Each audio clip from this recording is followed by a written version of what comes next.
Hey, and welcome to Board of Life News for July 11th, brought to you by Holy Grail Games. Today I'm going to talk to you about Guardians, Transformers the trading card game, the game, Azul Stained Glass of Sintra, and the Kickstarter for Dominations, Road to Civilization. Let's get to it.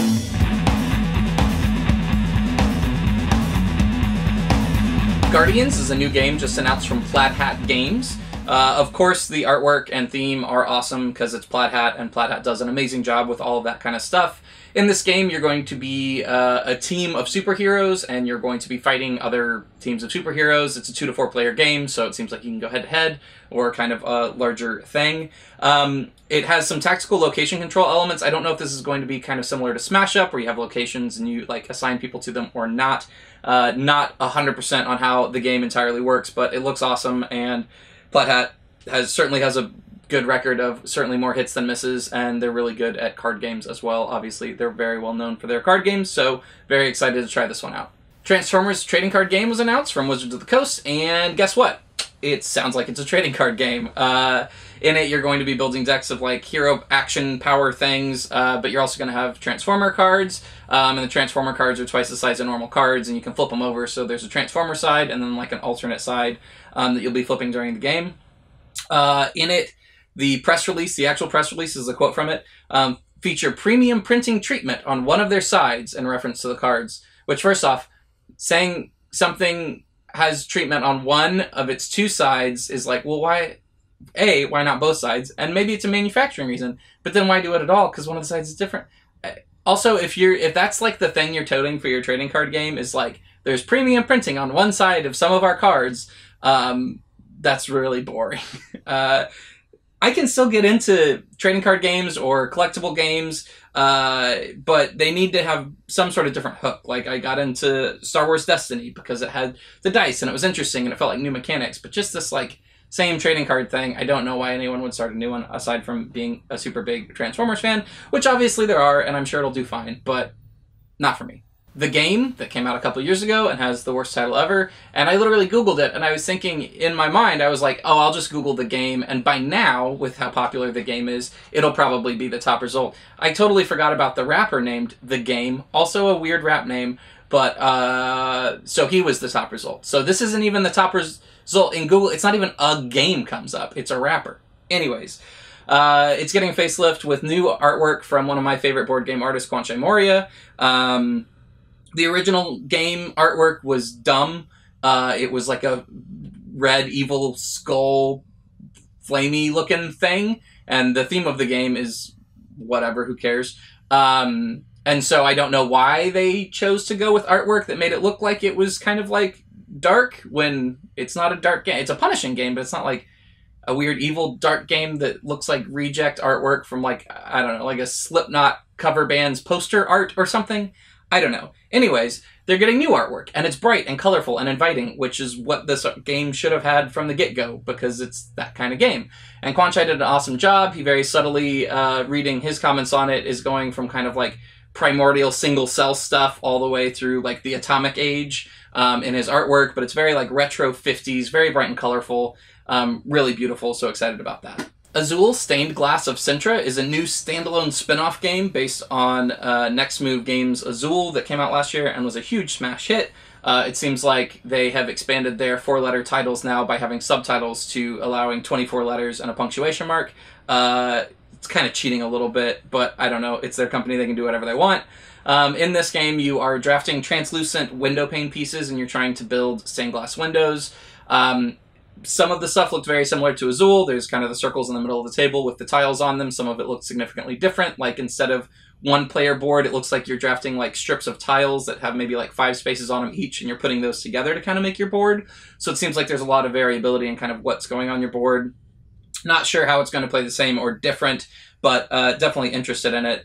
I would be remiss if I didn't mention Sagrada in this, because Sagrada was a game that came out recently, before Azul, that had some similarities with Azul and gets kind of compared to it a lot, and it's kind of like, what should I buy, Sagrada or Azul? Which I never agree with the, like, what should I buy? Well, not never, but generally don't. It's like, get whatever game you want, and you can have 2 games with the same mechanics.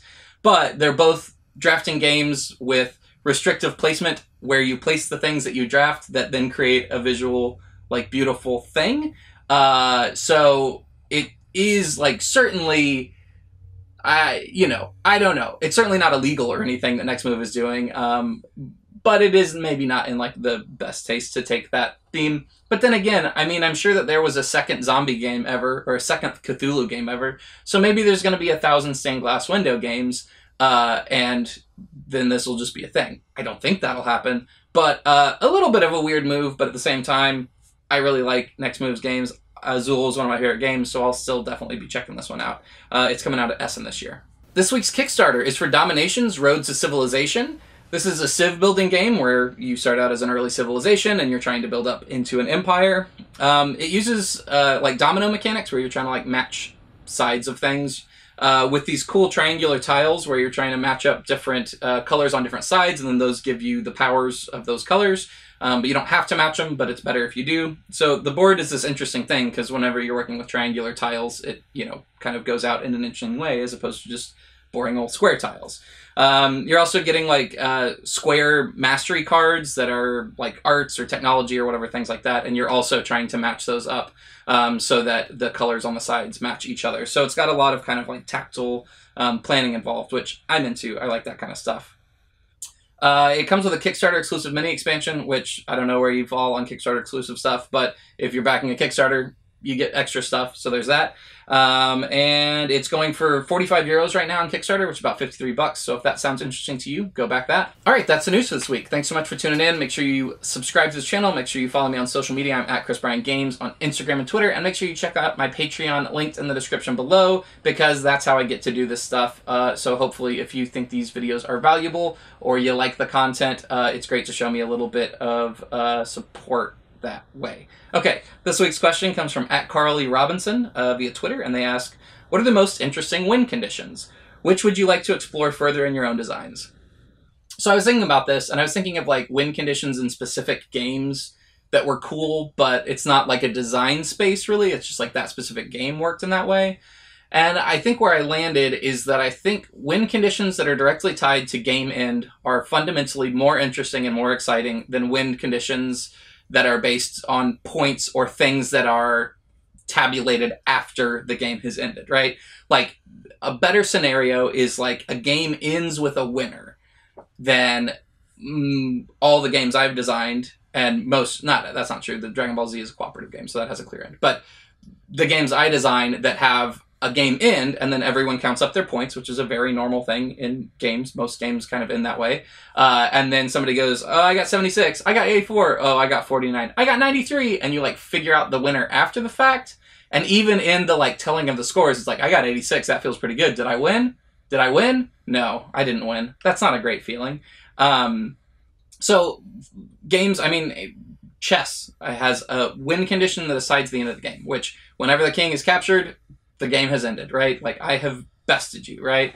Or racing games obviously have a very clear win condition when it's like, whenever anyone crosses this line, they're the winner. So those are good. And also, like in a race game, you can visually see on the board very clearly, not in an abstract way, like I'm watching points move up a track, which is like an abstraction of the things I'm doing in this game, generally. You can see where you are and what, like, I'm falling behind. I am probably going to lose this game because I'm falling behind. Hopefully the game has a decent catch-up mechanic or something, so it's not like I've fallen behind, therefore I am going to lose this game. But I think in that general space, having a win condition tied to the end of the game, where the end of the game ends, when someone wins, is just fundamentally more interesting. Not more interesting. Fundamentally more exciting and feels better than games where you tally points. That being said, I almost exclusively design games where you tally points at the end. So maybe I should try to look at that more. Yeah, I'll just keep it in mind in game design. But good question, and I will see you next week.